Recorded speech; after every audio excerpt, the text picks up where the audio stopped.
So, morning, guys. Just a short little recap of what I was chatting about. So, I had made a video around I don't believe that relationships are tough.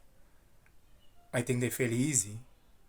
The problem is we go into relationships with all of these negative attributes that we have.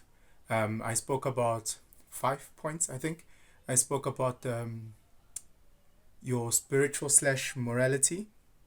I spoke about your financial health.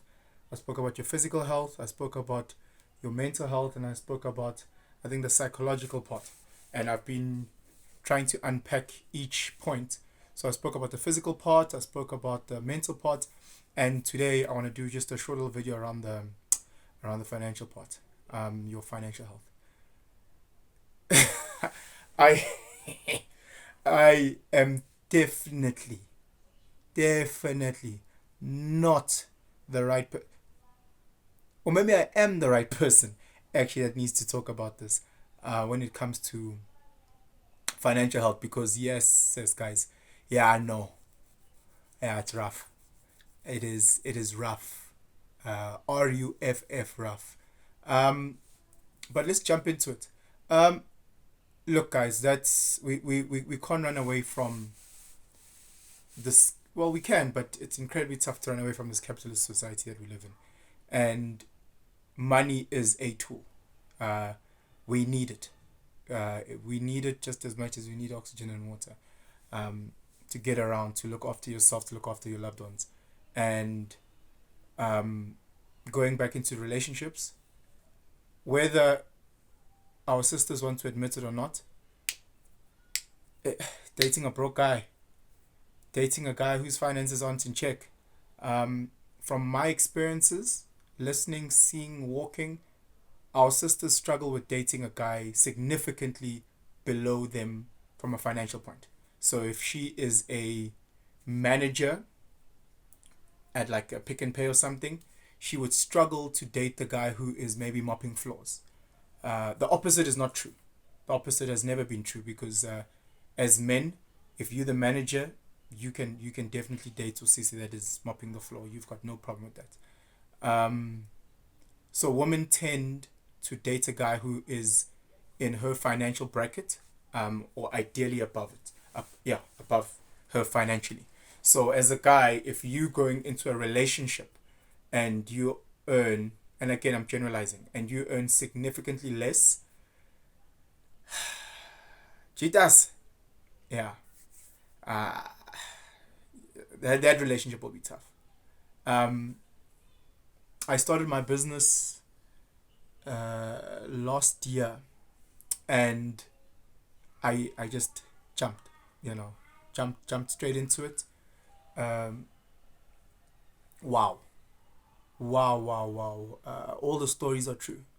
All the challenges, the hurdles that you'll face, the gatekeepers that will close and make sure they squeeze you.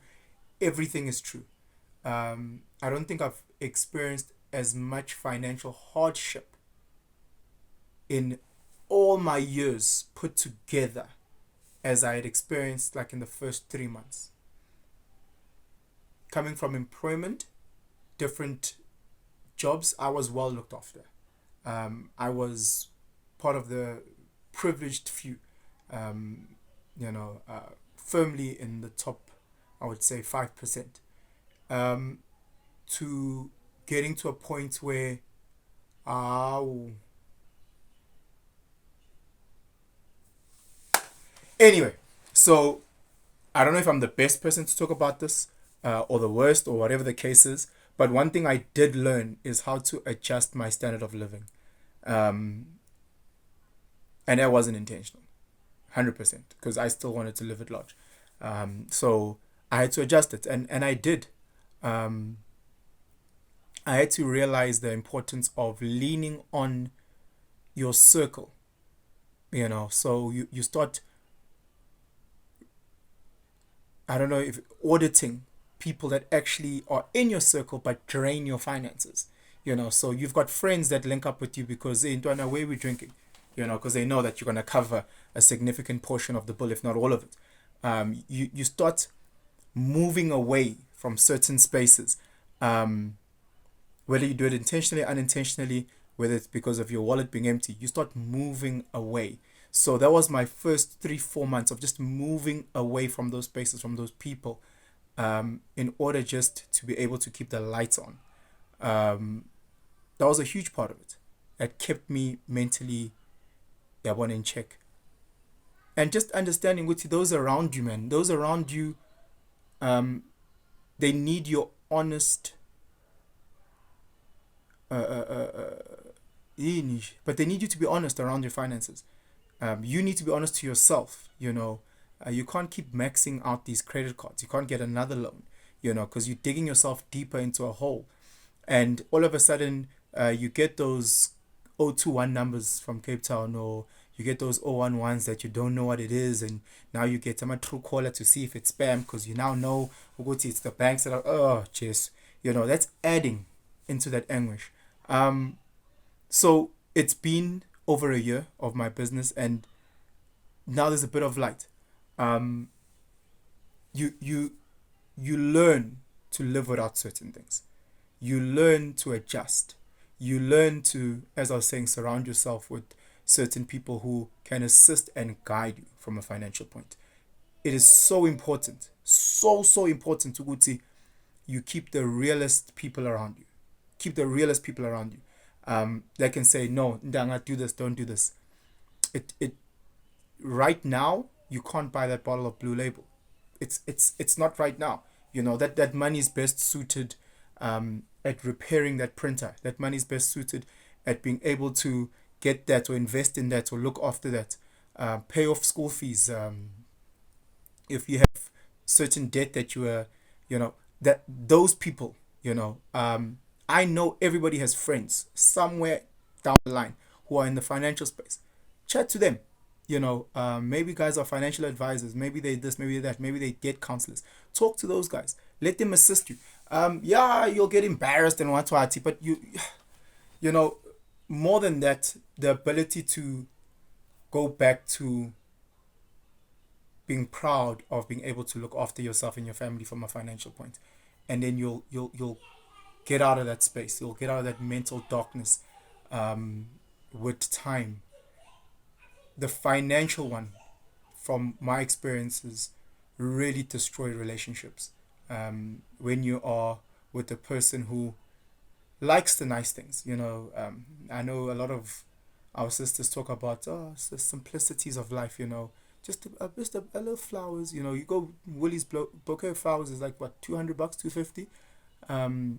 Some chocolates, now you up $300 for just a nice breakfast at a Mug and Bean or something. Guys, going to movies, going out for drinks, taking a couple of shots of Jaeger, the bill, it hits quickly. Petrol has gone up, electricity, food, everything is tough. So I've adjusted to that. I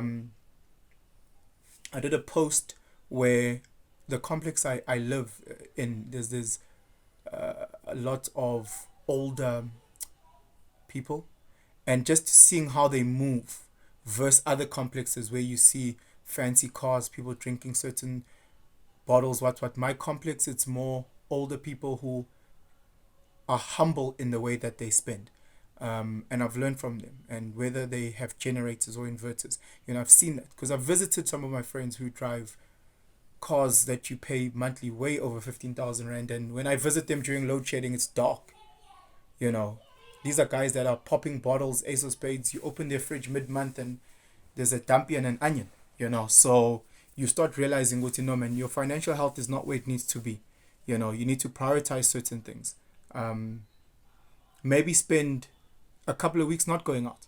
No, it's okay. Per weekend, I might spend, let's say, 2,000 rand. I'm just pulling out a number. If you don't go out 4 weekends in a row, that's the money for an inverter. Come December, load shedding happens. You're not in complete darkness, So those little financial tips that you can do and pick up along the way will go a long way. So, guys, please send me comments, give me advice, help me. I think send any money, guys. But anyway, guys, comment, like, share, do all those nice things.